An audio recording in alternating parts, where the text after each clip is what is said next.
Chapter 45.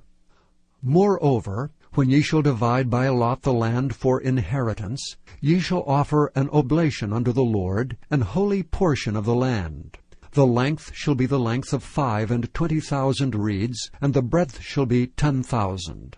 This shall be holy in all the borders thereof round about.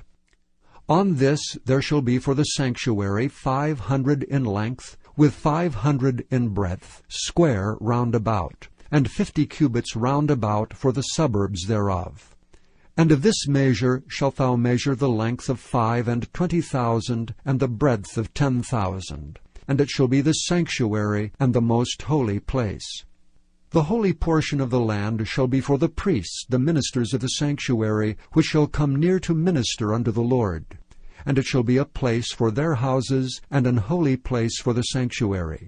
And the 25,000 of length, and the 10,000 of breadth, shall also the Levites, the ministers of the house, have for themselves for a possession for 20 chambers.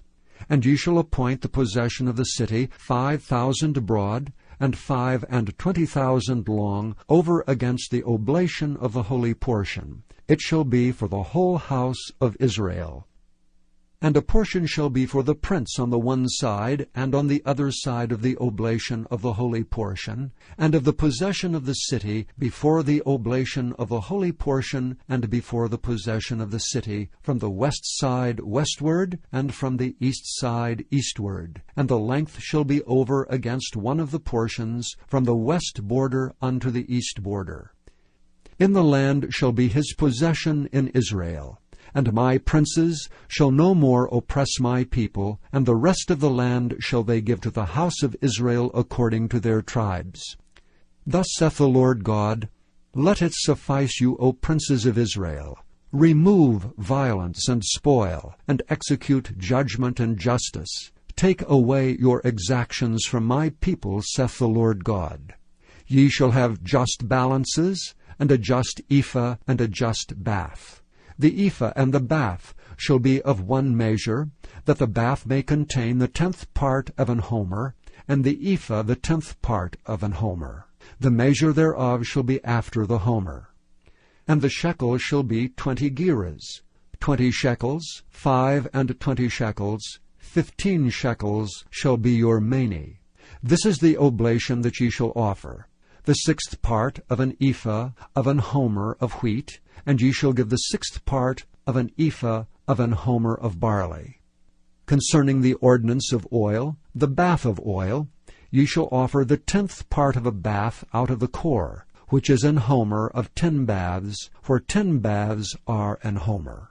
And 1 lamb out of a flock, out of 200, out of the fat pastures of Israel, for a meat offering, and for a burnt offering, and for peace offerings, to make reconciliation for them, saith the Lord God. All the people of the land shall give this oblation for the prince in Israel. And it shall be the prince's part to give burnt offerings, and meat offerings, and drink offerings, in the feasts, and in the new moons, and in the Sabbaths, in all solemnities of the house of Israel. He shall prepare the sin offering, and the meat offering, and the burnt offering, and the peace offerings, to make reconciliation for the house of Israel. Thus saith the Lord God, In the 1st month, in the 1st day of the month, thou shalt take a young bullock without blemish, and cleanse the sanctuary. And the priest shall take of the blood of the sin offering, and put it upon the posts of the house, and upon the 4 corners of the settle of the altar, and upon the posts of the gate of the inner court. And so shalt thou do the 7th day of the month for every one that erreth, and for him that is simple. So shall ye reconcile the house. In the 1st month, in the 14th day of the month, ye shall have the Passover, a feast of 7 days. Unleavened bread shall be eaten. And upon that day shall the prince prepare for himself and for all the people of the land a bullock for a sin offering. And 7 days of the feast he shall prepare a burnt offering to the Lord, 7 bullocks, and 7 rams without blemish, daily the 7 days, and a kid of the goats daily for a sin offering. And he shall prepare a meat offering of an ephah for a bullock, and an ephah for a ram, and an hin of oil for an ephah. In the 7th month, in the 15th day of the month, shall he do the like in the feast of the 7 days, according to the sin offering, according to the burnt offering, and according to the meat offering, and according to the oil.